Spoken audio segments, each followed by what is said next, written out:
ফেরাউন বলে, আসিয়া কত অন্তরঙ্গ সম্পর্ক আমাদের, আজীবন কত ভালোবাসা ছিল, কত খুনসুটি ছিল, কিন্তু আমার পায়ের মধ্যে সেজদা দিয়ে প্রমাণ কর তুই আমারে ভালোবাসিস। আসিয়ারও একই কথা, জীবন দিব কিন্তু ঈমান দিব না।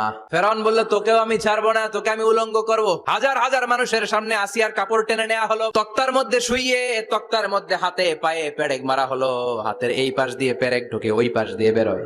আসিয়া সহ্য করতে না পেরে ডেকে বলে, আল্লাহ ফেরাউন থেকে তুমি আমারে বাঁচাও। এই দোয়াটা সূরাতুত তাহরিমে আল্লাহ সরাসরি কোট করেছেন, রব্বিবনিলি ইনদাকা বাইতান ফিল জান্নাহ, ও আল্লাহ মালিক তোমার পাশে জান্নাতে একটা ঘর বানায়া দিও। আল্লাহরে বললেন, আল্লাহ শুধু তোমার ইবাদতের কারণে আজকে আমার এমন দশা উলঙ্গ হওয়া লাগলো, আমার হাতে পায়ে পেরেক ঠোকা হলো, আল্লাহ এখন গরম তেলের মধ্যে ছেড়ে দেয়া হবে, তুমি বাঁচাও। আল্লাহ বললেন, জিব্রাইল আমার জান্নাতটারে আসিয়ার চোখের সামনে তুলে ধর। আমার আসিয়া দুনিয়ার বুকে থেকে এই জান্নাত দেখে দেখে আমার মেহমান হয়ে আমার কাছে আসবে।